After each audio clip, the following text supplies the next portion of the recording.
Hey guys, how's it going? Just me Nesto2 here with another review for you. And we're taking a look at Clayburn Moore, or Moore Action Collectibles, The Master, from Buffy the Vampire Slayer. This is Series 1, by the way. It's awesome. You got the Buffy logo up here. And right here, The Master from, which I thought was kind of stupid. Why'd they do it back then like that? Why didn't they just write like The Master down here or something? But whatever, it was back then. We got the logo Clayburn Moore right here.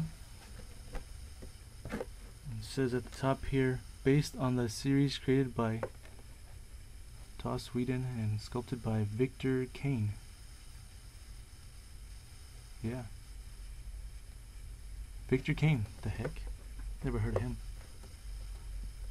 But yeah. Joss Whedon is also the guy who did Avengers, I believe. It's crazy. Yeah, get a good look at the figure here. It's awesome, but he's suffering from pre-post state. This is an older figure, and that's why. There's a picture of him back here. You can't really make out with my lighting here. Comes with some accessories and a base, and yeah. On the back here. Here's a better picture of him. Really nice. And you can pause this here if you want to read it, because I'm not going to waste too much time. I'm just reading for you. And here's the other figures in the wave. I got Buffy and Angel, which I have both of these figures. Willow and the Master. I have this Willow, but in different clothes. This one just painted different. But yeah. So this figure, I'm trying to see if it says when it came out or anything. I'm not seeing anything. Nah, it doesn't say. Nope, doesn't say. If I find out, I'll let you know. But yeah, the Master is also the first villain of Buffy, by the way. I mean, of course she's got vampires. Like the first few episodes, it's just random vampires here and there. And then she meets Angel, she meets Darla. But this guy is technically the first real villain she had. He was like the Dracula-like character, but he wasn't Dracula.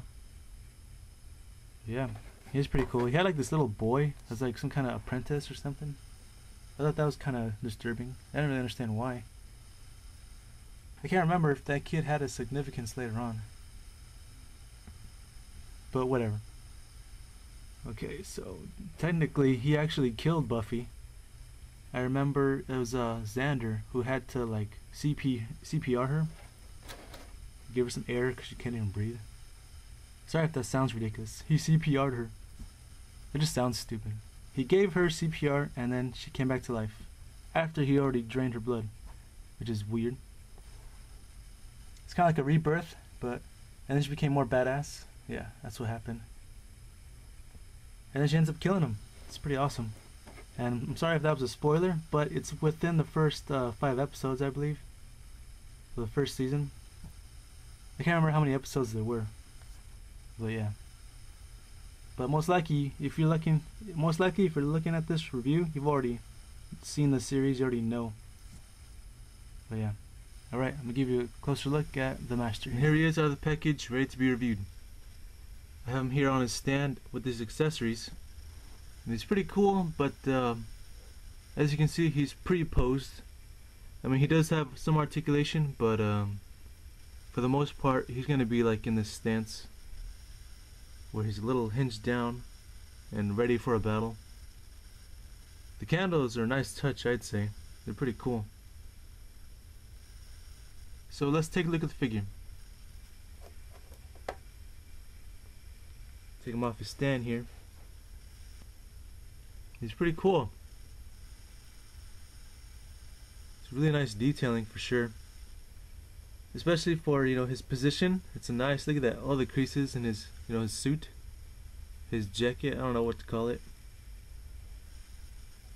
Makes it look all leathery and shiny, which is the way it was in the show. Look at the hands. With some creepy fingers. I like them. The hand's open, and this one has more of a, like a fist slash he's holding something, but I don't know what to give him because he didn't come with any accessories he can hold. So whatever you can fit in there, I guess go ahead. It's got a belt buckle. It's pretty cool. His buttons are actually painted. That's nice. On his pocket as well. Pants are the same.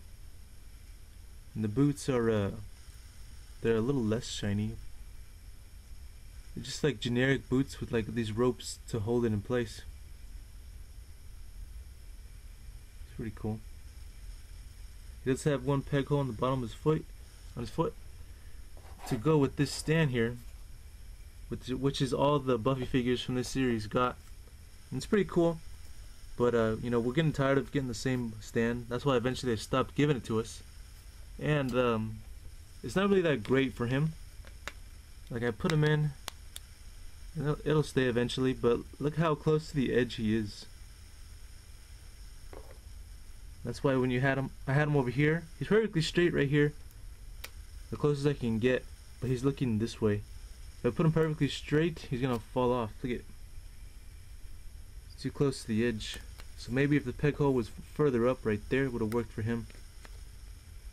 But whatever. So, what do I think? The sculpt is pretty good, but I'm not sure about the coloring. For like the skin, like I don't know. I remember him being a lot paler, or maybe it needed some more paint detail on it. His eyes are red. I'm not sure why. And his teeth are nice, I'd say, not bad. Sculpting on like around up here, for like his forehead and his eyebrows, really nice. See, what I'm thinking is, if you compare it to the picture on the box, it sort of matches, but the reason for that was this picture looks like, you can see from his jacket as well, this picture was taken like with a certain kind of lighting. Like this wasn't like, you know, like maybe done with flash or something.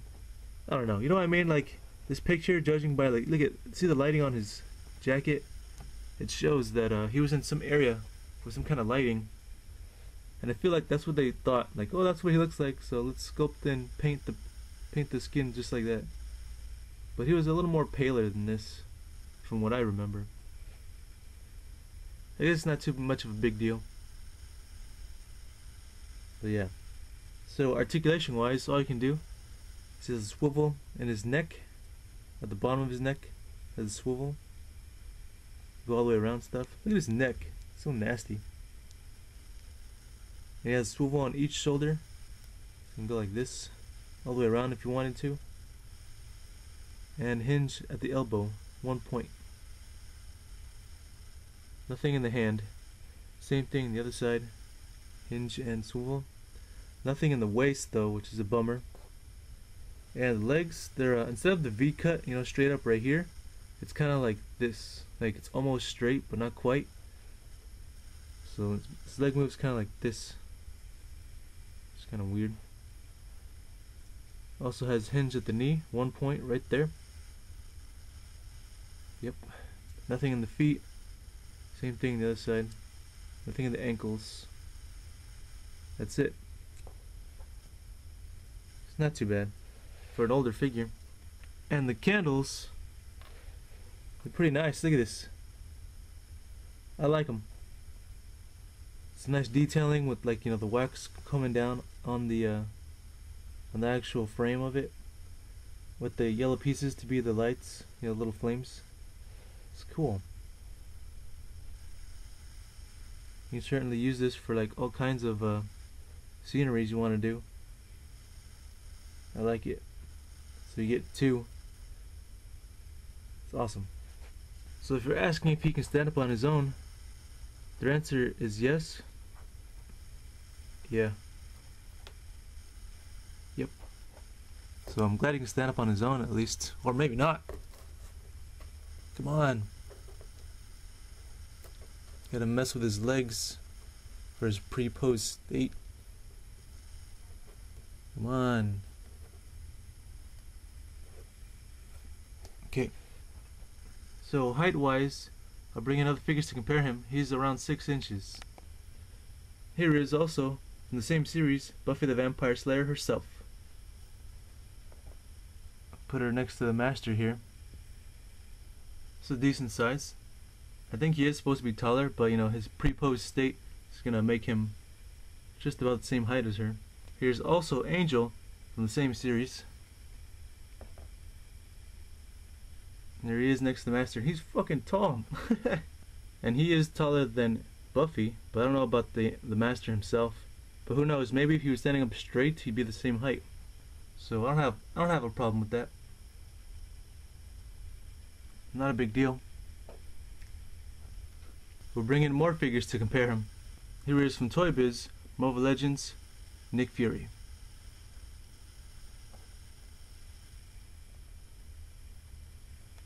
Come on, there we go. It's pretty good actually.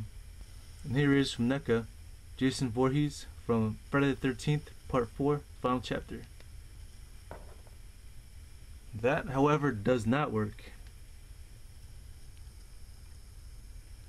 I guess you could argue that Jason's always a tall guy when it comes to all the horror fanatic figures. But then again, back then for Part 4, Jason wasn't that tall. It wasn't until like Part 6 or 7 when he got bigger. And here he is from Mattel, Ghostbusters Part 2, Slimer.